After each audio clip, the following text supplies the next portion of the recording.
옆에 분 인사하겠습니다. 옆에 앉아주셔서 감사합니다.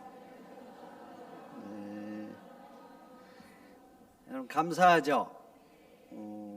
여러분들은 누구 옆에 앉으세요? 싫어하는 사람 옆에 앉으세요? 좋아하는 사람 옆에 앉으세요? 모르시고 그냥 앉아요? 대개는 좀 끌리는 사람 옆에 앉죠. 나도 모르게 옆에 사람 좋아하는 거예요. 감사하죠? 다시 한번 인사하겠습니다. 감사합니다. 인생은 다 문제 있습니다. 항상 꽃피는 봄날이겠어요? 항상 푸른 초장 실만한 물가냐고요. 인생은 그렇지 않아요. 가다 보면 인생의 풍랑도 만나고, 가다 보면 강도 건너야 되고, 가다 보면 넘기 힘든 산도 만나는 게 인생 아닙니까? 시편 90편에 말하죠. 인생이 강건하면 70이고 80이라도 그 연수의 자랑은 수고와 슬픔뿐이다. 이렇게 말하죠. 문제 없는 인생, 아픔 없는 인생, 고난 없는 인생이 어디 있겠습니까? 박사가 되면 고민이 없을까요?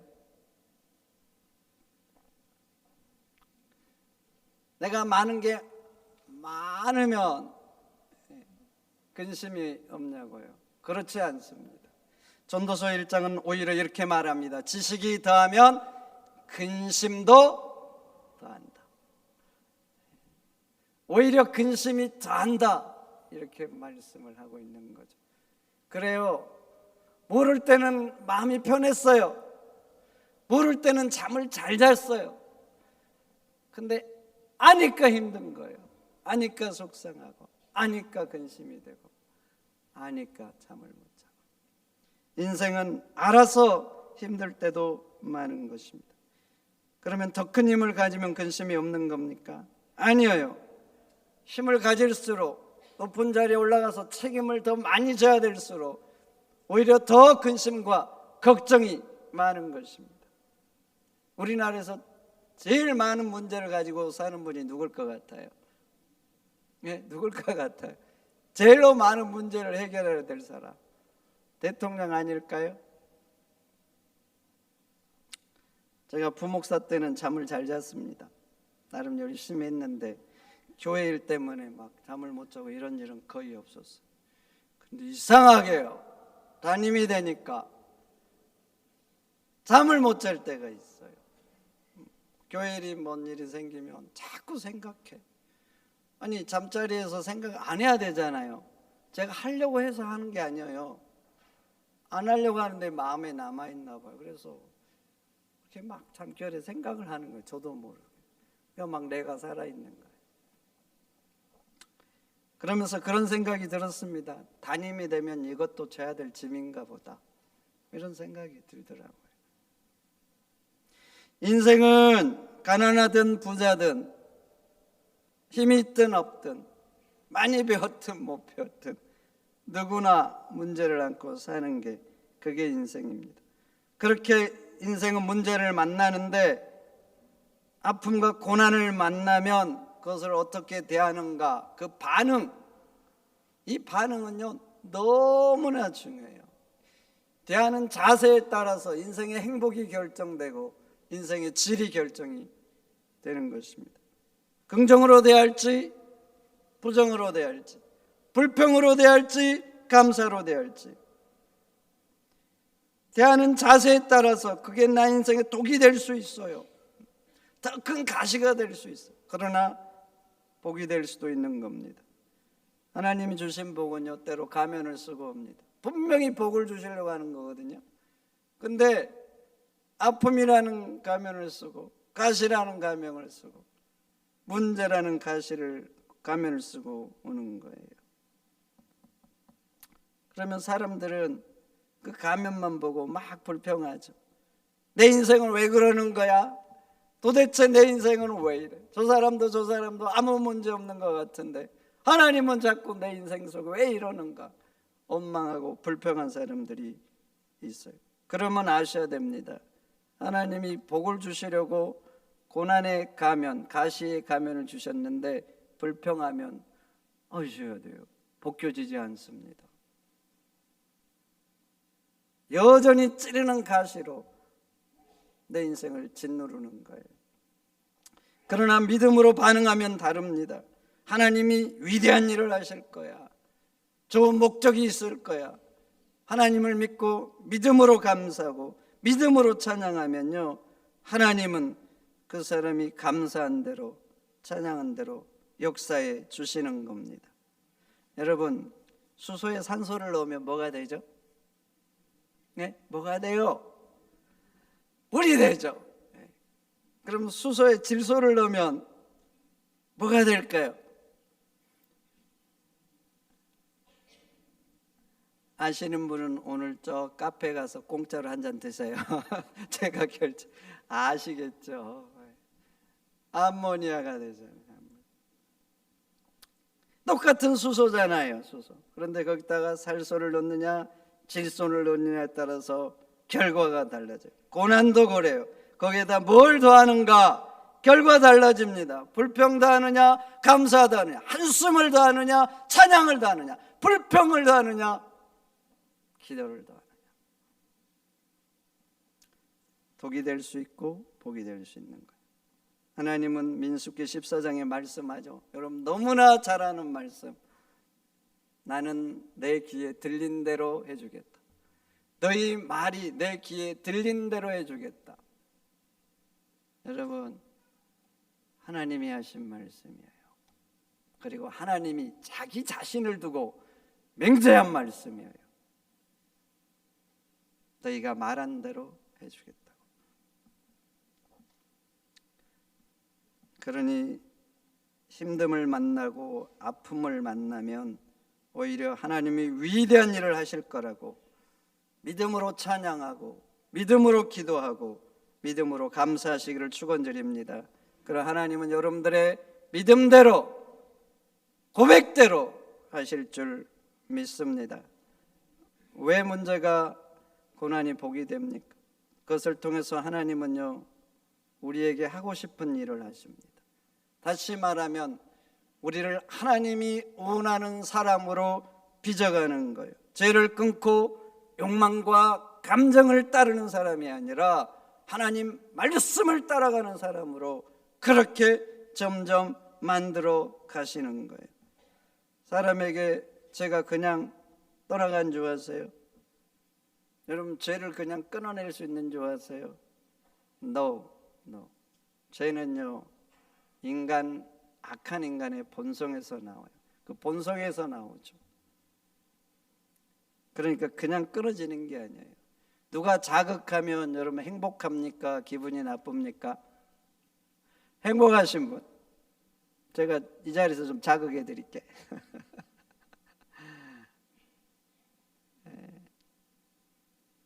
자존심 상하죠. 기분 나쁘고. 거기에서 웃고 사랑으로 반응한다. 그 믿음이죠, 믿음. 하나님의 마음으로 가득한 사람. 그렇지 않으면 그게 안 돼요. 왜냐하면 우리 인간의 본성이 자극을 받으면 악이 나오기 때문에요. 악으로 반응하게 돼 있어요. 그런데 그런 본성을 가지고 사는 인간이 죄를 이기고 그런 본성을 가지고 세상에서 세상의 물들도 찌들게 물들은 이런 세상의 때들이 그냥 벗겨지겠냐고요. 천만의 말씀입니다. 옷도 오랜 세월 동안 때들이 찌들면 벗겨내는 게 쉽지가 않아요. 그래서 세제가 없던 시절에 찌든 때 벗겨내려고 뭐 하셨어요? 뭐 하셨어요? 방망이질 하셨죠. 방망이질을 해도 말이죠, 잘 빠지지 않습니다. 그래서 더 세게 하죠. 더 세게. 그래도 잘 안 빠져요. 그래야 간신히 조금씩 찌든 때들은 빠지는 거예요. 그런데 인간에게 붙어있는 죄의 습성들, 본성에서 나오는 악들, 세상에 찌든 때들, 그냥 그게 빠지겠냐고요. 좋게 말하면 빼내겠습니까? 그러니까 하나님이 빠질 수밖에 없도록, 내가 거기에서 떠날 수밖에 없도록 고난의 방망이질을 우리들에게 그렇게 하시는 겁니다. 오토게이트 사건 잘 아시는 분도 있고 잘 모를지라도 한 번쯤은 다 들어보셨죠. 이 사건으로 닉슨 대통령이 탄핵 위기에 몰렸고 그러자 스스로 내려왔어요. 미국 대통령 중에 지금까지 스스로 대통령직에 내려온 사람이 최초고 지금까지는 마지막이에요. 그런데 대통령이 권력의 정점에서 내려올 때 함께 내려온 사람이 있었어요. 바로 척 콜슨이에요. 콜슨은 닉슨의 특별보좌관이었어요. 그리고 정계에서는 닉슨의 해치맨이라는 이 별명을 가지고 있었어요. 해치맨, 해결사라는 의미죠. 대통령에게도 어려운 문제, 풀어야 될 문제들이 산적하죠. 그러면 오른팔 역할을 한 거예요. 조정도 하고 가서 설득도 하고 대통령 편에서 원하는 것들을 이뤄내려고. 그래서 해치맨이라는, 닉슨 해치맨이라는 그런 별명으로 통했어요. 그러니까 닉슨 대통령과 한 몸처럼 움직였잖아요. 어떻게 했던 사건이니까 어떻게 되겠어? 같이 공제에 몰리죠. 그래서 수사 대상이 되고 불려다니고 언론에선 대설특비를 대고, 그러니 완전히 사람들의 눈총이 따갑고 권력의 정점에 있다가 그렇게 된 거예요. 그런 상태가 된 거예요. 이런 상태가 되니까 콜슨이 비로소 자신을 보게 된 거예요. 나는 아무것도 아닌 존재이구나. 저절한 패배감, 무력감, 그렇게 되니까 비로소 하나님 앞에 진짜 무릎 꿇는 사람이 된 겁니다. 이 사건 전에도 콜슨은 하나님 믿는 사람이고 그러니 당연히 예배를 하죠. 그렇지만 봐보세요. 자기 속에는 너무나 강력한 권력이 있잖아요. 심지어는 대통령의 문제들도 해결해 주는 사람. 세상에 강력한 것이 자기 삶을 채우고 두르고 있는 거예요. 그러니 그 사람이 무슨 하나님 앞에 간절함이 있겠어요. 믿기는 하지만 명목상 그리스도인이죠. 그런데 자신을 포장하고 있던 세상 것들, 이 껍질들이 이제 다 벗겨졌잖아요. 다 찢겨나간 거예요. 그러니까 드디어 무릎을 꿇은 거예요. 나는 아무것도 아니구나. 내가 세상 것 조금 가졌다고 너무나 거만하고 교만했구나. 나는 큰 죄인이구나. 그의 수기를 보면 그러던 중 어느 날 차를 몰고 가다가 이런 생각들이 들어서 신앙적인 생각이 든 거죠. 눈물이 앞을 가려서 차를 몰고 갈 수가 없었대. 그래서 멈춰서 얼마나 울었는지. 그런 글들이 있어요. 그리고 그의 변화는 여기서 끝난 게 아니어서 이 사건 때문에 이제 뭘 받아야 돼요? 재판 받아야 되죠. 재판을 받으면 사람들은 어떻게 합니까? 변명하고 덮고 축소시키고 할 수만 있으면 그러죠. 모르는 죄들까지, 사람들이 모르는 것까지 내가 이런 거 했습니다. 그런 사람 한 사람도 없어요. 그런데 콜슨은요, 자기 죄를 재판정에서 다 인정했어요. 그러니 당연히 형량이 떨어지고 교도소에 수감이 됐죠. 어찌 보면 그 교도소 콜슨에게는요 황폐한 자리죠. 자기가 그동안 인생의 성을 다 쌓았는데 다 무너지고 황폐한 자리, 실패한 자리잖아요. 실패. 그리고 비참을 경험한 자리잖아요. 그런데 그 황폐한 자리에서 콜슨은 오히려 하나님 만나는 자리로 삼은 것이죠. 그래서 잘 나갈 때는 말씀 보지 않았어요. 말씀 볼 생각도 없었고 관심도 없었고 기도하지 않았어요. 명석한 두뇌로 권력으로 어떻게든 해내는 사람.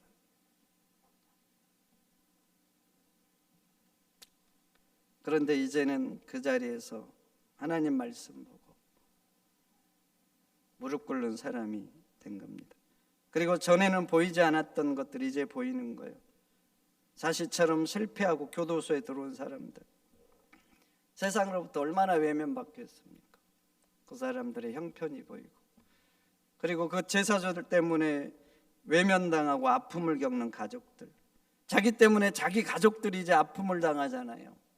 전에는 보이지도 않고 관심도 없었어요. 그런데 그 가족들의 아픔까지도 보인 거예요. 그래서 그런 교도소에서 결심했습니다. 이제 내 남은 생은 이들을 위해서 살겠다고.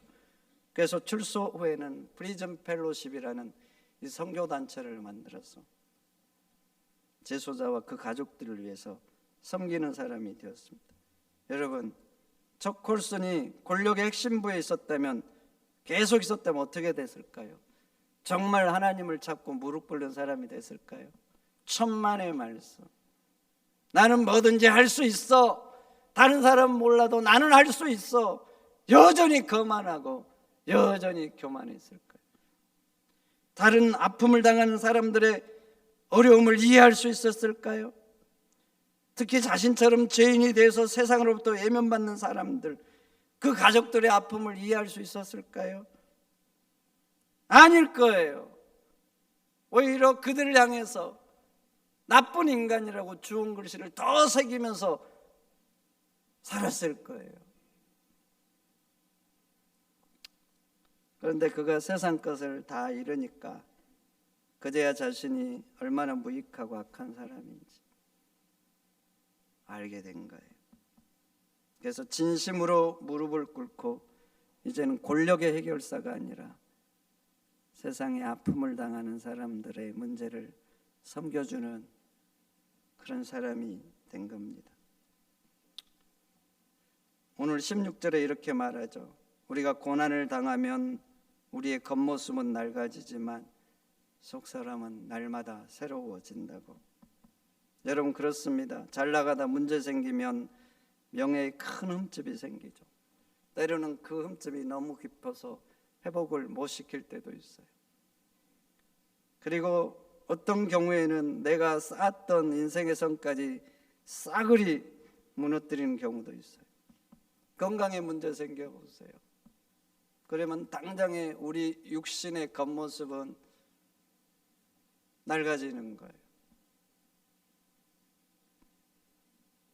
그리고 어쩌면 또 그 아픔은 병마를 가지고 계속 살아야 되는 경우도 있어요. 그렇게 인생의 환난들은 우리의 겉사람을 자꾸 낡아지게 하잖아요.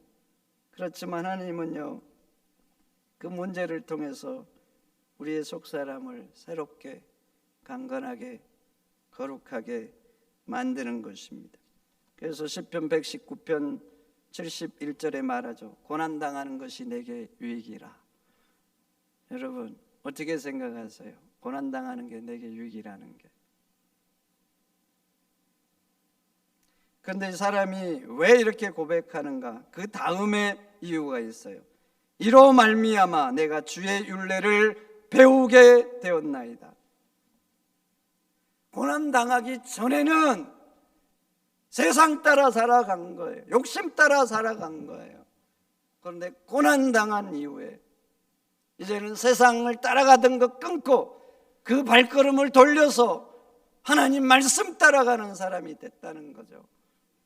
그래서 고난당하는 것이 유익이라 이렇게 말한 거예요.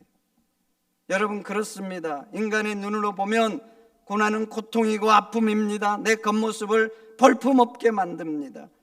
그러나 하나님은 고난을 통해서 우리의 속사람은 새롭게 만드시는 거예요. 여러분들도 지금 푸른 초장일지 몰라요. 그렇지만 살다 보면 하나님이 고난을 주실 줄도 모릅니다. 그렇게 찾아오면 여러분들도 결국 시편 110편 19편의 저자처럼 고난당하는 것이 내게 유익이었다고 이렇게 고백할 수 있는 성도가 되시기를 축원드립니다. 하나님은 고난을 통해서 우리를 귀하게도 사용하시죠. 그래서 믿음으로 보면 그 고난이 또 복이죠. 카네기가 근대 인물 39명의 전기를 썼는데 공통점이 있었대요. 근대 인물들 가난하고 불우한 환경에서 자랐대요. 43명의 전기도 썼는데 그 중에 32명은 역경을 딛고 성공했다는 겁니다. 성경의 인물들도 봐보세요. 모세, 하나님이 그를 왕자로 했을 때 부르신 거 아니에요. 40세까지 제국의 왕자.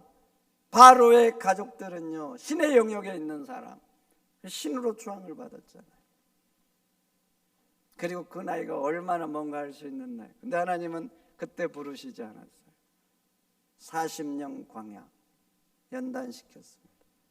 만약 모세에게 40년의 광야 생활이 없었다 그러면 우리가 알던 모세는 성경에 없어요. 다윗도 한번 봐보세요. 사울이라는 그 왕의 칼날 밑에서 얼마나 오랜 세월 동안 불같은 연단을 시켰습니까? 그리고 하나님이 사용하신 거예요. 만약 다윗도 목동에서 바로 왕이 됐다고 생각해 보세요. 그러면 성경에서 우리가 알던 다윗 역시 없습니다. 요셉은 어떻습니까? 누명과 노예 생활과 미움과 시기, 그래서 그 인생이 처참하게 진짜 더 내려갈 수 없는 상태까지 내려가는 아픔을 당해서, 그것도 오랜 세월 동안. 그렇지만 하나님은 그 이후에 요셉을 귀하게 사용하잖아요.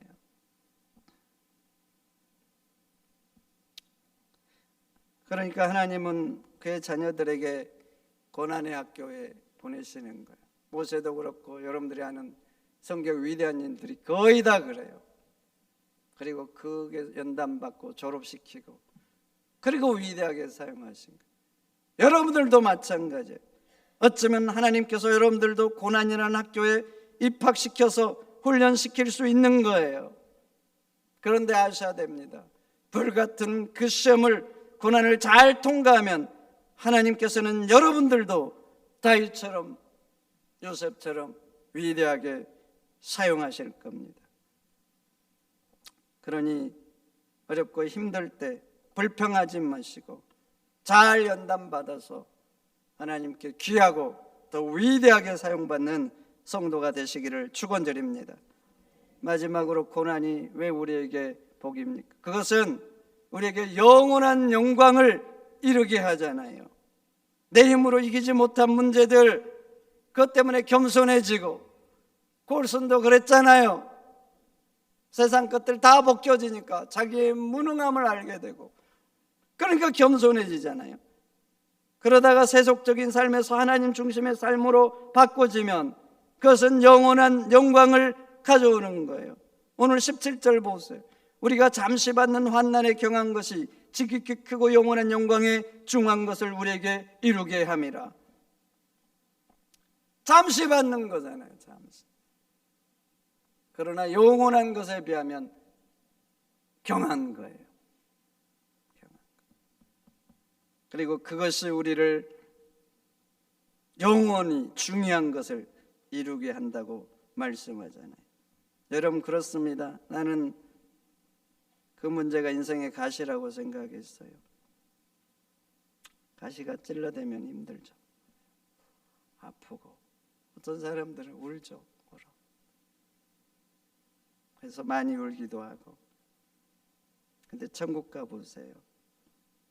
여러분, 천국 가보시라고. 오히려 그 가시가 여러분들을 멸류관 주인공 되게 합니다. 그렇다니까요. 그런지 안 그런지 가보세요. 어떤 사람은 큰 아픔과 질병 때문에 힘들어하고, 그래서 하나님 붙들고 기도하고, 그 일 때문에 몹시 속상하고 때로는 한숨도 나오고. 그런데 천국 가보시라고요. 이제 천국 가서 한번 봐보세요. 그럼 얼마 후에 다 가실 거예요? 가보시라고. 그 아픔이 영원한 세상에서는요, 오히려 나를 하늘의 별과 같은 존재로 만들어줍니다. 그러면 천국 가서 그럴 거예요. 오히려 하나님을 감사할 거예요. 하나님, 이 문제 나에게 주셔서, 이 가시 주셔서 감사합니다. 이 문제 없었으면 내가 영원한 세상에서 어떻게 됐을까요? 진심으로 감사하고 진심으로 찬양하는 사람이 될 거예요. 한 성도가 삶이 너무 어려웠대요. 그래서 한숨을 달고 살았대요. 근데 어느 날 꿈을 꾼 거예요. 꿈을 꾸는데 자기가 너무 큰 십자가를 지고 막 끌면서 질질질질 막 견디면서 끌고 가고 있는 모습을 자기가 자기 꿈에서 자기를 본 거예요. 그래서 예수님을 부르면서 예수님, 제 십자가를 왜 이렇게 크고 무겁습니까? 좀 잘라달라고 했대요. 너무나 힘들다고 못 견뎌. 그랬더니 예수님이 잘라주었대요. 그리고 또 끌고 가다 보니까 그것도 너무 무겁더래요. 그래서 또 잘라다고 하니까 예수님 잘라주었대요. 그래서 또 끌고 가는데 또 무거워서 또 달라고 했대요. 그래서 잘라주셨대요. 그래서 가볍고 작은 십자가를 끌고 가다 보니까 요단강을 만났대요. 다른 사람들은 자기가 지고 온 큰 십자가를 지고 그 십자가를 다리 삼아서 요단강을 다 건너가는데 자기 십자가는 너무 작은 거예요. 건너갈 수가 없는 거예요. 그래서 꿈속에서 막 울었대요. 예수님, 예수님, 저는 어떻게 합니까? 어떻게 합니까? 그러면서 깨달았대요. 주님이 주신 십자가, 이건 나에게 저주인 줄 알았더니 나를 살리시려고 하는 하나님의 복인 줄 알았다고. 그러면서 어떻게 하냐고 그랬더니 예수님이 말씀하셨답니다. 내가 너에게 처음 준 십자가 다시 지겠느냐? 그랬더니 그 사람이 아멘 하면서 그 십자가 지고 따르겠습니다 했답니다. 예수님 말씀하시죠. 누구든지 나를 따라오려거든 자기를 부인하고 자기 십자가를 지고 나를 따르라고. 여러분, 우리 인생에 주신 하나님 주신 십자가들이 있습니다. 그리고 앞으로 또 생길 거예요. 어떻게 하시겠습니까? 그 십자가 지시겠습니까? 지시겠습니까? 그게 건강에 문제가 될 수도 있어요. 무너지면 처참하죠. 경제에 문제가 생길 수 있어요. 현대사회에서 경제적인 문제 생기면 아프죠. 하나님이 주신 십자가라면 기꺼이 지시기를 축원드립니다.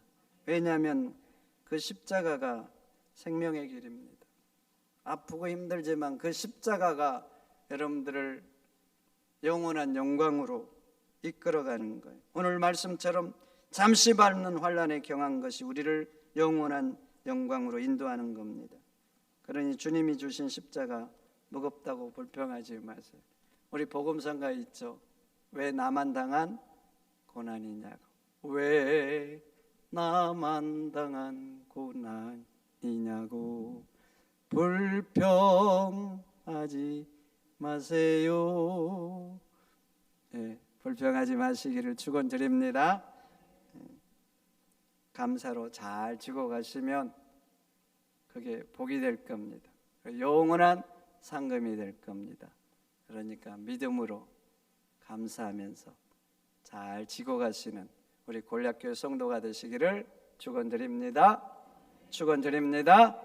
하나님 감사합니다. 오늘 주신 말씀 마음에 잘 새기고 우리 인생의 푸른 초장일 때만 하나님께 감사하고 찬양하는 것이 아니라 인생의 비바람을 만날 때도 하나님이 하실 위대한 일을 기대하면서 오히려 더 깊은 찬양을 올릴 수 있는 저희가 되도록 인도하여 주옵소서.